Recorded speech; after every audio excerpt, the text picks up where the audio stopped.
రగులుతోన్న జగిత్యాల రాజకీయం. మాజీ MLC Jeevan Reddy versus MLA Sanjay.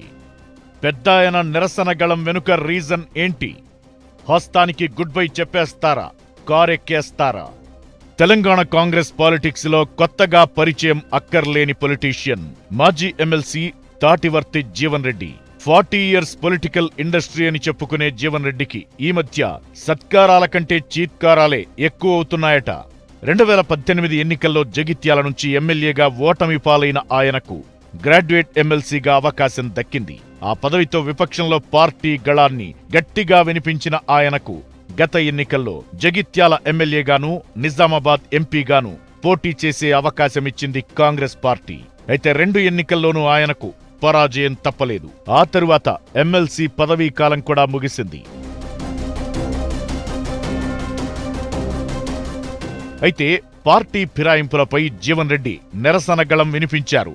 పూర్తిస్థాయి ఎమ్మెల్యేల బలం ఉన్నప్పటికీ ఇతర పార్టీల ఎమ్మెల్యేలను ఎందుకు చేర్చుకుంటున్నారని బహిరంగంగానే ప్రశ్నించారు జీవన్ రెడ్డి.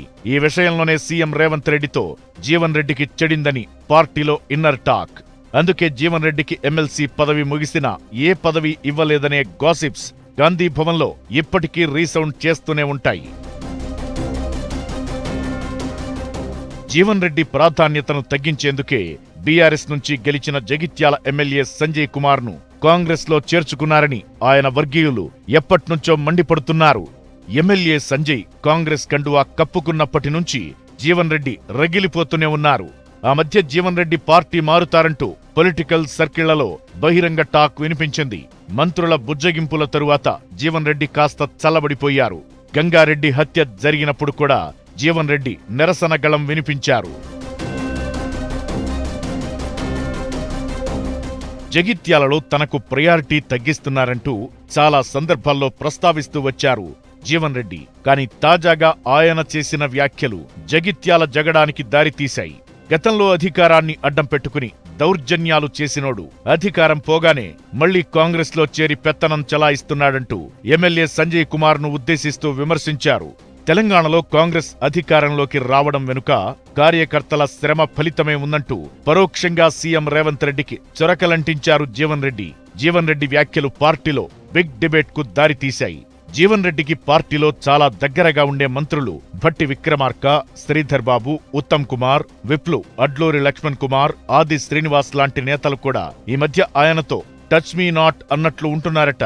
ఈ పరిణామాల నేపథ్యంలో జీవన్ రెడ్డి అధిష్టానంతో తాడో పేడో తేల్చుకునేందుకే ఇలాంటి వ్యాఖ్యలు చేస్తున్నారనే గాసిప్స్ మొదలయ్యాయి.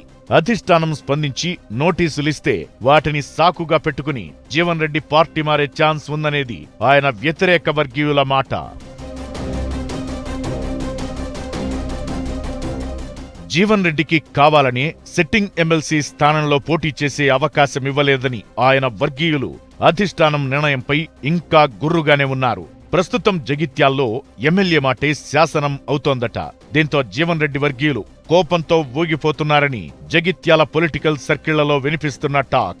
తన అనుచరులకు బాసటగా నిలిచి ధైర్యం నింపాలనుకుంటున్న జీవన్ రెడ్డి పార్టీ మారే యోచన చేస్తున్నారని స్థానికంగా గుసగుసలు వినిపిస్తున్నాయి. ఒకవేళ పార్టీ మారితే జీవన్ రెడ్డి బీఆర్ఎస్ లోకి వెళతారా, కమలం కండువా కప్పుకుంటారా అనే చర్చ కూడా మొదలైంది. కేసీఆర్ తో జీవన్ రెడ్డికి ఉన్న వ్యక్తిగత సాన్నిహిత్యం కారణంగా గులాబీ గూటికే చేరే అవకాశాలున్నాయని జోరుగా ప్రచారం జరుగుతోంది. ఇటు బీఆర్ఎస్ పార్టీకి జగిత్యాల నుంచి బలమైన నాయకుడు దొరికినట్లవుతుంది. ఈ పరిణామాలతో కాంగ్రెస్ సీనియర్ నేత జీవన్ రెడ్డి విషయంలో ఎప్పుడూ సైలెంట్ గా ఉండే ఎమ్మెల్యే సంజయ్ కుమార్ గేర్ మార్చి ఫైర్ బ్రాండ్ గా మారిపోయారు. మొత్తానికి జీవన్ రెడ్డి వ్యాఖ్యలు, సంజయ్ కుమార్ రివర్స్ అటాక్ తో ఇప్పుడు Jagtial politics talk of the state గా టర్న్ తీసుకున్నాయి. మరి జీవన్ రెడ్డిని కాంగ్రెస్ పెద్దలు మళ్లీ బుజ్జగిస్తారా, లేదంటే లైట్ తీసుకుంటారా అన్నది వేచి చూడాలి.